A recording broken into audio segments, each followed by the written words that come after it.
Dobrý deň. Vítajte v inštruktážnych videách o tom, ako používať aplikáciu Kolet. V nasledujúcich minútach si ukážeme, ako aplikácia vznikla a ako ju používať. Moje meno je Janka Menová a za kolektív riešiteľov projektu Kolet vás pozývam, aby ste si vyskúšali aplikáciu Kolet. V prvom kroku by sme si mohli vyskúšať, ako funguje rozšírená realita, ktorá je neoddeliteľnou súčasťou portálu Kolet. Prosím, vezmite si svoje zariadenia, tablety alebo smartfóny, naskenujte priložené QR kódy a snažte sa vyriešiť jednotlivé úlohy.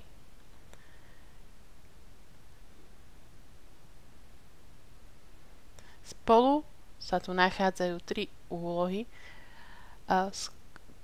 Kliknite na tlačítko zobraziť a naskenujte vaše zariadenie tak, aby bolo vidno tzv. AR marker alebo marker rozšírenej reality, čierny štvorec, ktorý vnútri obsahuje písmenka CT, Computational Thinking.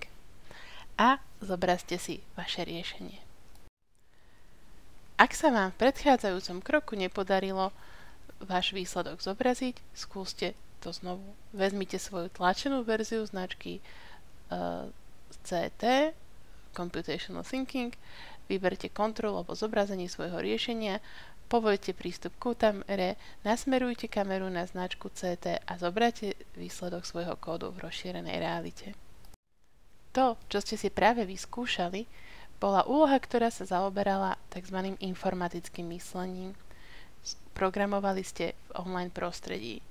V projekte Kolet sme vytvorili aplikáciu, ktorú môžete predstaviť vašim študentom, žiakom, kedy žiaci vyriešia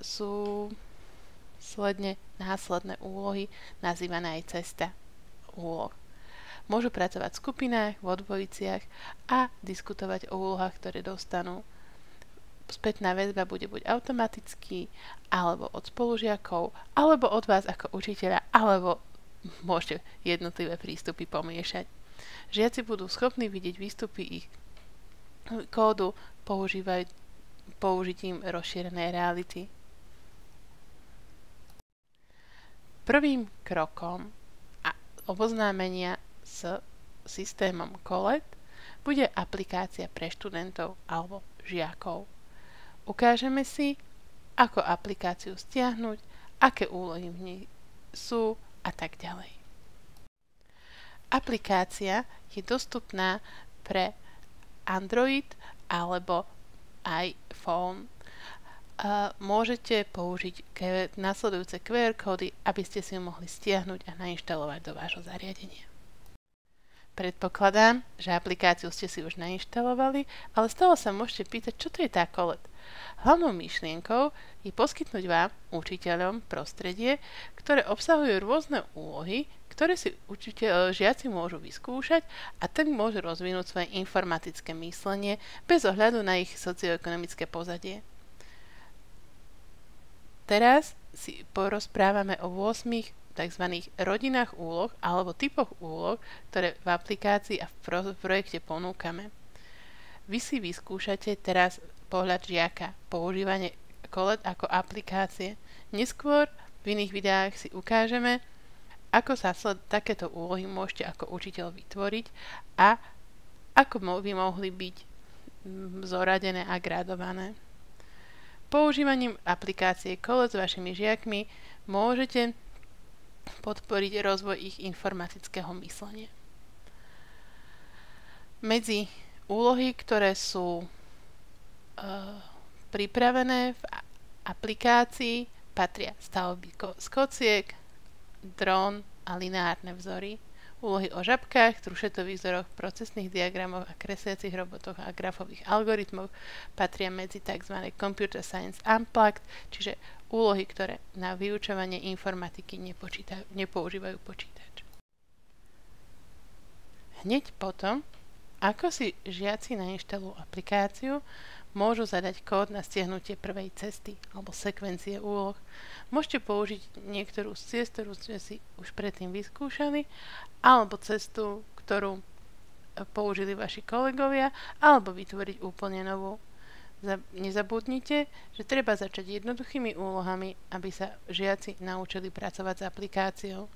Keď zistíte, že žiaci rýchlo si osvojili, ako sa s aplikáciou pracuje, môžete ich motivovať tým, že ich zapojíte do vyučovania a poprosíte ich, aby pomáhali ostatným spolužiakom pri riešení úloh. Jedna z možností trasy, ktorú môžete vyskúšať na testovanie aplikácie, je trasa číslo P861. V nej je niekoľko úloh. Keď úlohu vyriešite, napíšete alebo zostrojíte program pomocou blokového programovacieho jazyka, môžete si zobraziť výsledok, obrázok toho, čo vznikne v 3D pomocou aplikácie. Kliknite na zobraziť a naskenujte alebo pohybujte vašim zariadením nad markerom, ktorý je na tomto snímku na pravej strane. Môžete takisto poskytnúť tlačenú verziu tohto markera svojim žiakom a je to celkom príjemné. Prečo? Pretože výsledok obrázku závisí od veľkosti markera. Môžete poskytnúť žiakom markery v rôznych veľkostiach. A prečo je dobre vôbec používať rozšírenú realitu? Pretože tým, že si žiaci vizualizujú ich riešenia, môžu si ich hneď skontrolovať a vedia, či úlohu vyriešili alebo nie. Vzdelávacia aplikácia, alebo po anglicky Learning App, je digitálny zdroj, ktorý podporuje učenie sa počas vyučovacích hodín alebo v rámci domácej úlohy, založený na zvýšenie záujmu študentov, ktorý je spôsobený tým, že učitelia a žiaci používajú mobilné zariadenia, ako sú napríklad smartfóny alebo tablety na tvorbu, prehlbovanie, opakovanie alebo štrukturovanie vedomostí a stavia na záujme žiakov. Naviac, aplikácie sú čím ďalej tým špecifické a vždy sú viac aktuálne ako tlačené učebnice. Informácie v nich sú dostupné rýchlejšie, jednoduchšie a v podstate kdekoľvek. Tvorba a úloh sa snaží zjednodušiť vyučovací proces. Najviac cvičenia v rámci aplikácií často poskytujú okamžitú spätnú väzbu. Naopak,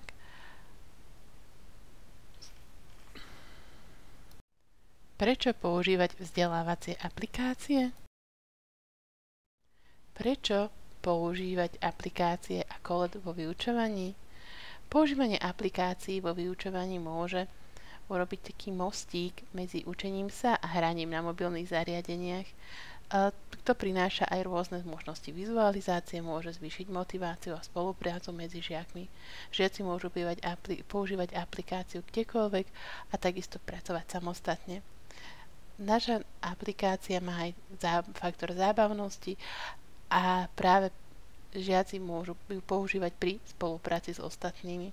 Toto šetrí čas aj učiteľovi, pretože žiaci dostanú okamžitú spätnú väzbu od spolužiakov.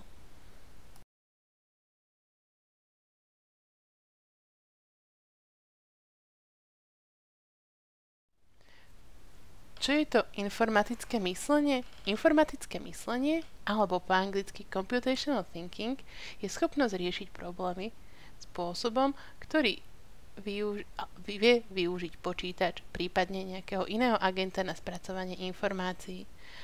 Schopnosti alebo zručnosti patriace k informatickému mysleniu nepotrebujeme len vtedy, keď pracujeme s technológiou. Všetky tieto zručnosti môžu byť veľmi užitočné, aj keď pracujeme s netechnologickými problémami.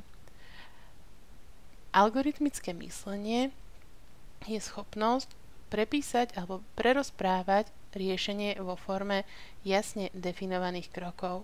Napríklad aj recept v kuchárskej knižke je postupnosť jasne definovaných krokov.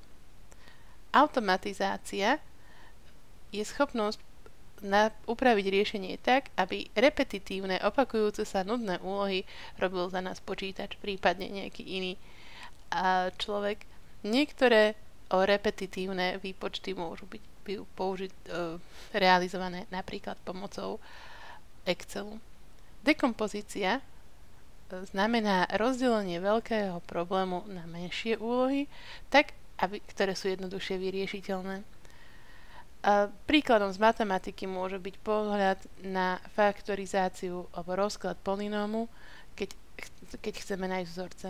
Pre každý jednotlivý faktor alebo pre každý deliteľ polinómu vieme nájsť jeho korene oveľa jednoduchšie ako pri pôvodnom polinóme. Preto rozkladáme polinóm na menšie, vypočítame ich korene a toto je práve spôsob využitia dekompozície pri riešení úloh. Ďalšou schopnosťou informatického myslenia je tzv. Debugging alebo ladenie, čiže systematická analýza riešenia, pri ktorej sa snažíme hľadať chyby v danom kóde alebo v algoritme. Zovšeobecnenie je schopnosť zobrať výsledok a snažiť sa rozoznať nejaké tie vzory, pochopiť, ktorý spôsob môže byť ako môže byť spôsob riešenia zovšeobecnený na väčšiu množinu problémov. V matematike je na to naozaj veľa príkladov. Stačí sa pozrieť na vzorce alebo predpisy. Abstrakcie znamená redukovanie nepotrebných detailov v danom probléme. V slovných úlohách je toto veľmi jasné. Alebo v úlohách o modelovaní pozrieme sa na objekt zo skutočného života a chceme o ňom urobiť nejaké výpočty.